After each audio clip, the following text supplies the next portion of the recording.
Okay, so you will have noticed that down here at the bottom of each of these pages, there's this find the radius of convergence. So this is what we want to talk about next. So the radius of convergence. And so the idea is that some of these power series, they're either going to converge or they're going to diverge. So let's look at an example real fast. So we talked about this one. We talked about the fact that this 1 over 1 minus x, which was equal to, the sum, n equals 0 to infinity of x to the n. This one we talked about how it converges when the absolute value of x is less than 1, which really means that negative 1 is less than x is less than 1. And so when we talk about the radius of convergence, you can kind of think of this as a picture. You have your sort of x value here, and it's between negative 1 and 1, and it's centered at 0. And so what we mean by the radius of convergence is the length from its center out to where it converges. So here, our radius of convergence, which we usually use capital R, will be equal to 1. And in fact, this part of the formula up here basically tells us the radius of convergence is 1. And the idea is that if you plug in numbers between negative 1 and 1 into this expression here, it'll be the same value as this function over here. Whereas if you plug numbers outside of this interval, then it won't be, this equality will not hold because this thing will not converge. We'll learn also in a little bit that this interval here is actually called the interval of convergence. Let's take a look at some examples. We're going to go back here to where we started, and we want to find the radius of convergence. Now, how do we do that? The key is to use the ratio test. And so we're going to use the ratio test, even though I just talked about this one, we're going to use the ratio test to show you how we can find that the radius of convergence is actually the number 1. So here's our series. And so we're going to use a ratio test on it. So remember, on the ratio test, our a sub n's here, our a sub n's are just our x to the n.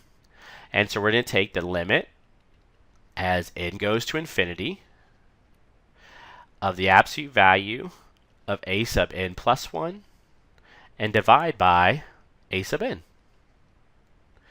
And now we just do what it says. So the limit as n goes to infinity, a sub n plus 1, wherever you see an n, you're going to put an n plus 1. So you have the absolute value of x to the n plus 1 divided by x to the n. Notice that n plus 1 is all in the exponent. And of course, this is equal to the limit as n goes to infinity of absolute value of x to the n times x. That's the same thing as x to the n plus 1. We just pulled it apart. If you want, you can put a 1 there, although you don't need to. Divided by x to the n. So this shows how the x to the n's are going to cancel. And so you're just left with the limit as n goes to infinity of absolute value of x. And of course, there is no n, so when you evaluate that limit, you just get back the absolute value of x. And so now what does that tell us? So therefore, s of x converges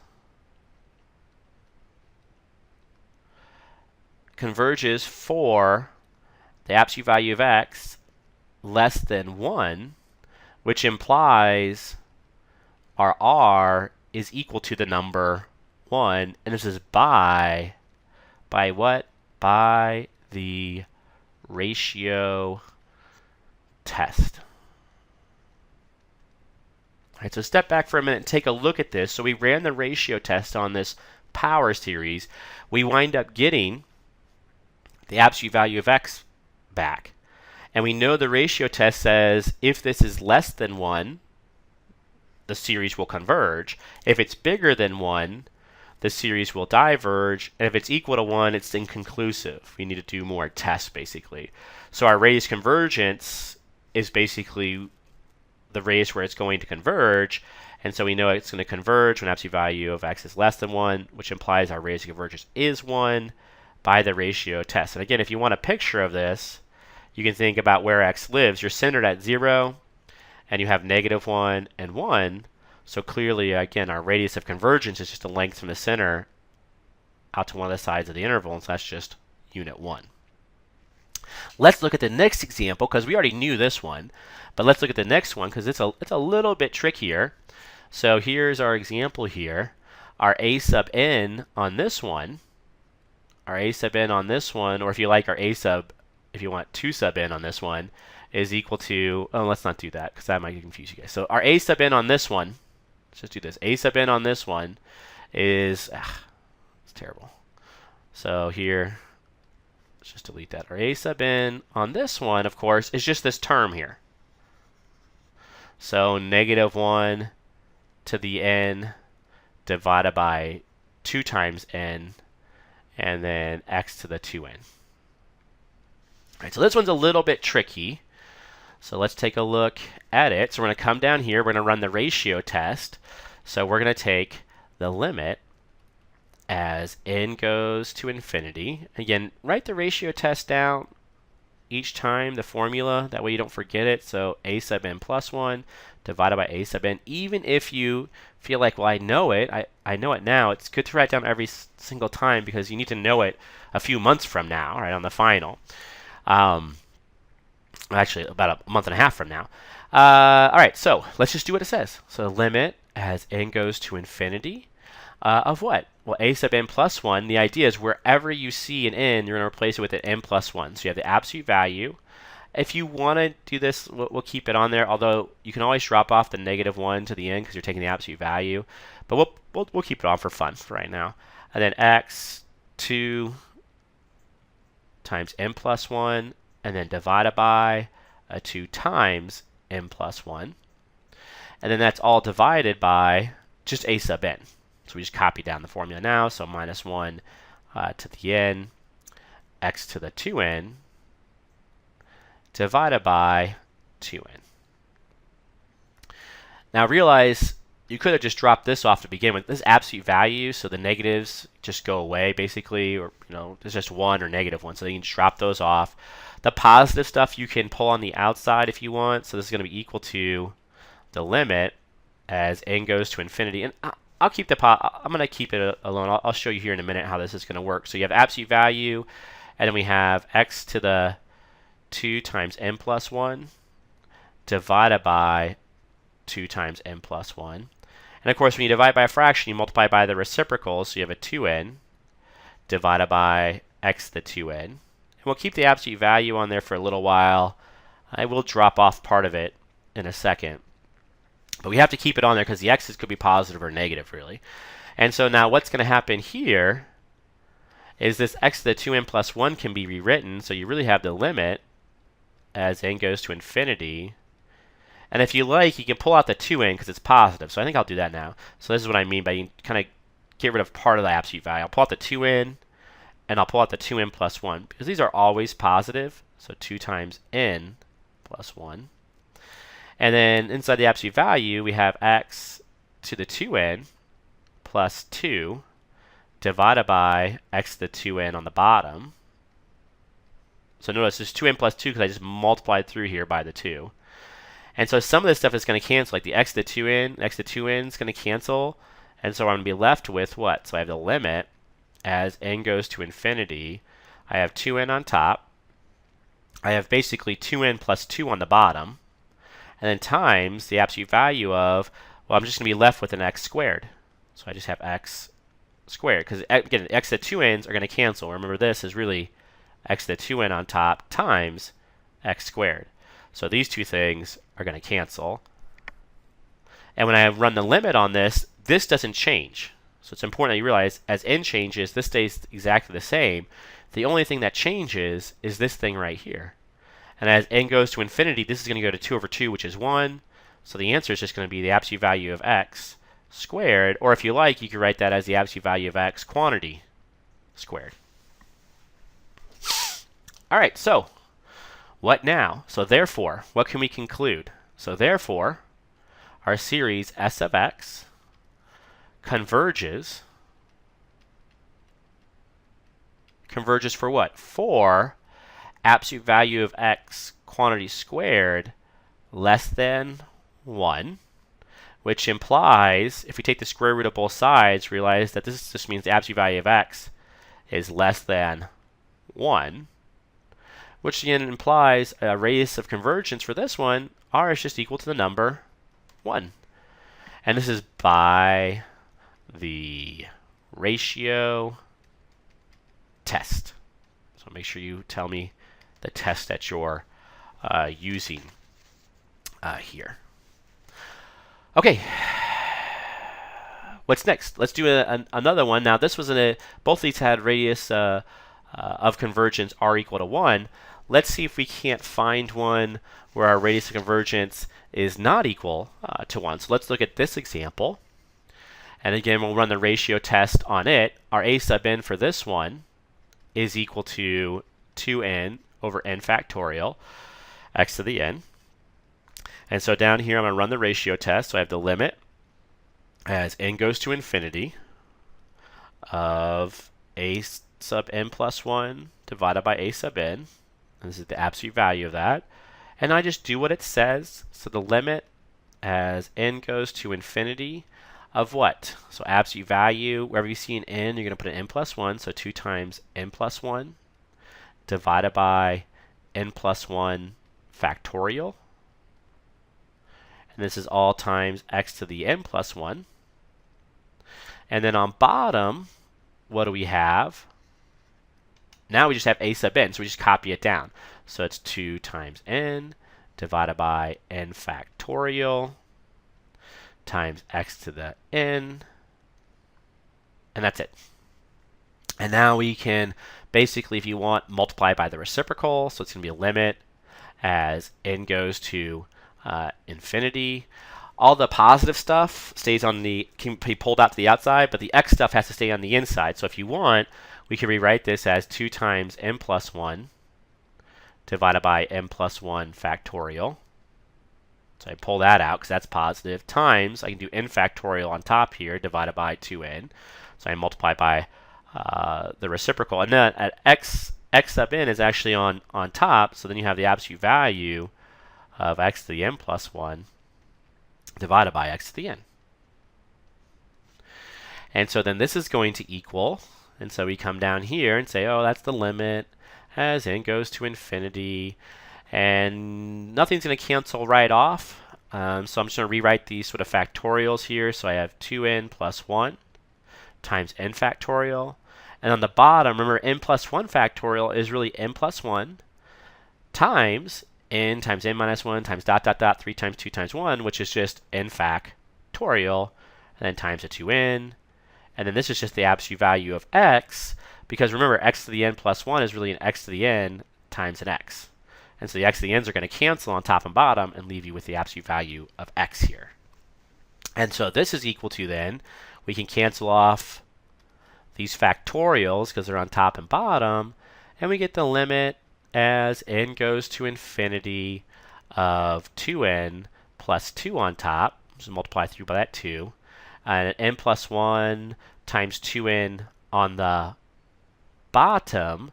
And so what is that? That's let's just leave this n plus 1 times 2n on the bottom, and all times x.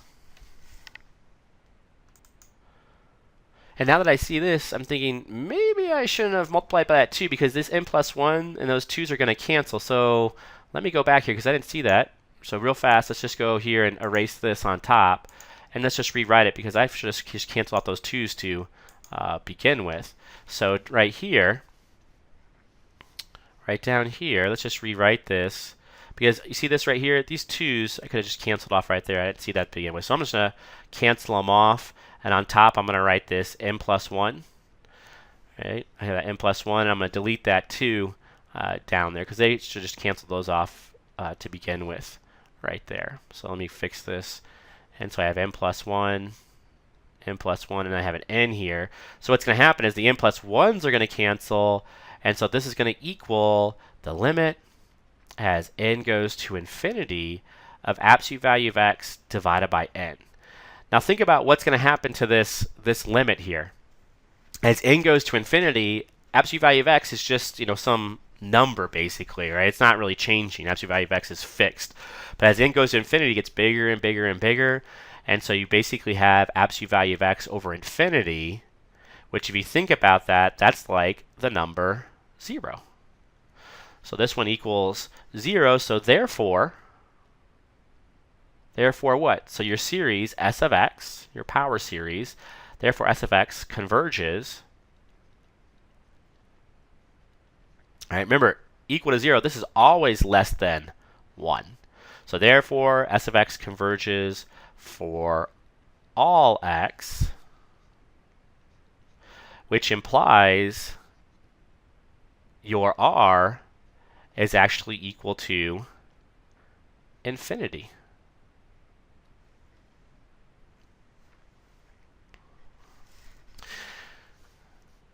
And this is by the ratio test.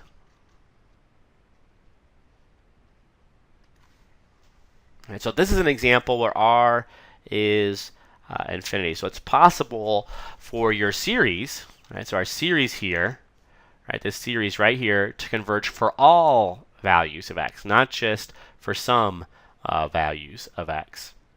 And then finally, let's do one more.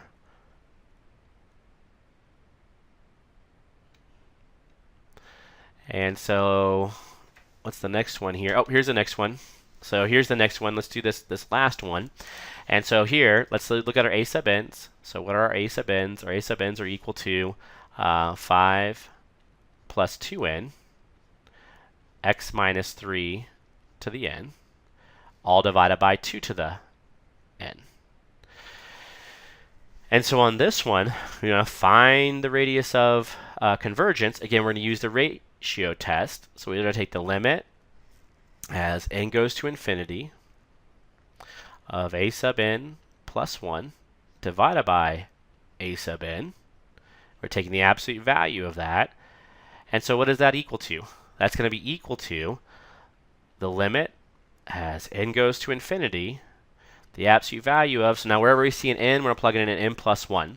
So here we have 5 plus 2 times n plus 1, n parenthesis, times an x minus 3 to the n plus 1, then all divided by a 2 to the n plus 1. Wait, I'm going to fix that a little bit. So 2 to the n plus 1. And then this is divided by your a sub n. And your a sub n is the same thing you copy right here, so just copy it down. So this is a 5 plus 2n times an x minus, that should be a plus 1 there, an x minus 3 to the n, and all divided by 2 to the n.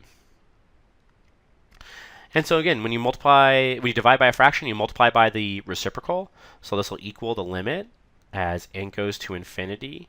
And you can just multiply by the reciprocal here, right? So 5 plus 2 times n plus 1. And that's in parentheses. And we'll copy this down, x minus 3 to the n plus 1 divided by 2 to the n plus 1. And then times, you have a 2 to the n on top, a 5 plus 2 to the n on the bottom, and then times an x minus 3 to the n. Things are going to cancel, right? Remember, this is all in the absolute value. So this is going to equal the limit as n goes to infinity of what? Well, you have 2 to the n plus 1 and 2 to the n. So the 2 to the n is going to cancel with that 2 to the n and just leave you with a 2 on the bottom. So I have a 2 on the bottom. I have this 5 plus 2n, which I can just pull outside the absolute value over here. And on top, I have this 5 plus, I'm going to multiply through by that 2, so I get a 2n plus 2 here. And then I have an absolute value. This is x minus 3 to the n plus 1 divided by x minus 3 to the n. So the to the nth powers are going to cancel, and I'm just going to be left with an x minus 3, right, to the first power right here. So the absolute value of that. And so this is equal to then, so what is this equal to? This is equal to the limit As n goes to infinity, I have 2n plus 7 on top, divided by, I'm going to multiply through by this 2 right here, so I have a 4n plus 10 on the bottom. And then I have an absolute value of x minus 3. You can drop off the parentheses on the inside because the absolute value does the same thing basically as those parentheses does. It just lumps it all together.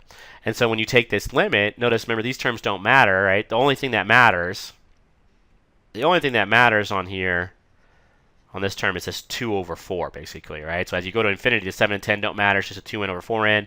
So you're going to get 1/2. That's 2 over 4. And then this stays the same, absolute value of x minus 3. And so what can we say? We can say, therefore, our S sub x, our power series, converges. Converges for what? Converges for 1/2 absolute value of x minus 3 less than 1, which implies you multiply both sides by 2, the absolute value of x minus 3 is less than 2. Which implies our r is equal to the number 2.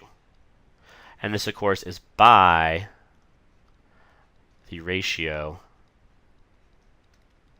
test.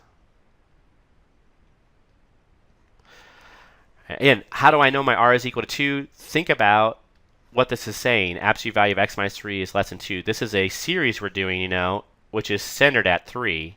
And absolute value of x minus 3 is less than 2, what it means is all your x values are within a distance of 2 of 3. So you can go up to 2 to 5, or you can go down to 2 to 1. And so our series is basically can converge for all these x values. And the radius here, of course, is the number 2. Right? The length from 3 to 5 is 2.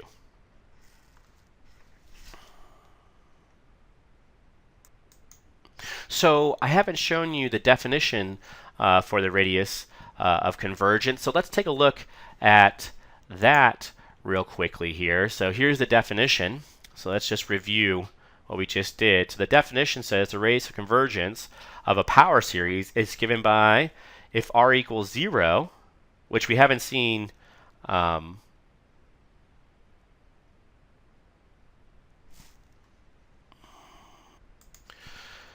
x equal a. And of course, we haven't seen that yet, but you will in your homework. And then we saw this one, if r is equal to infinity, then s of x will converge for all values of x. And then the third option is that r is simply a positive number. And if that's the case, it converges for x minus a less than r. Remember, a is where the power series is centered. And we saw an example of that one.